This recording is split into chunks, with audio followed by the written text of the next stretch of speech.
A blue-collar shirt, a knee-length skirt, and conservative flats. A journalist working on a newspaper article by day. 6-inch heels. A few strips of clothing, if any, and a pole, a stripper by night. Taking her clothes off is her secret main source of income. Being a journalist for a New York newspaper just doesn't pay enough. It's a real problem in journalism, and especially in America because, you know, journalism is kind of seen as the fourth branch of government. It's sad, though. It's just they don't get paid for it. The 26-year-old who wants to remain anonymous started stripping in college to pay for her education and rent. She now has her own home and has paid off all of her college debt. There's no comparison. I mean, you know, what you can make in a week.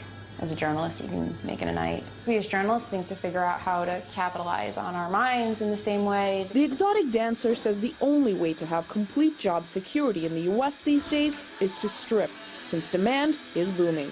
Fire me, because I'll be working tomorrow. You get fired from a regular job, it might be 6 months, a year, 2 years before you find a job. If I lose my job, I will go to the competitor down the street and be like, hey, hire me, and they'll hire me. Sex worker Cammie Parker echoes this.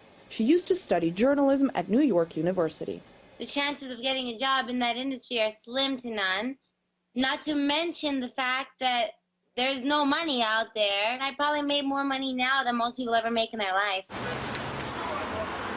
While getting and keeping a job in the newspaper business has been tough, as journalists have been getting laid off left and right in a dwindling economy, the adult entertainment business has been doing better than ever before. A teacher in a school is going to make $30,000 to $50,000 depending on where she's at.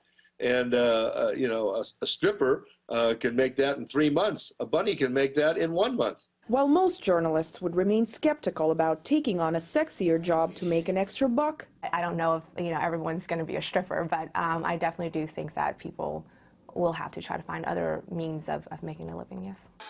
this journalist and stripper calls a life like hers the new American dream. Anastasia Churkina, RT, New Jersey.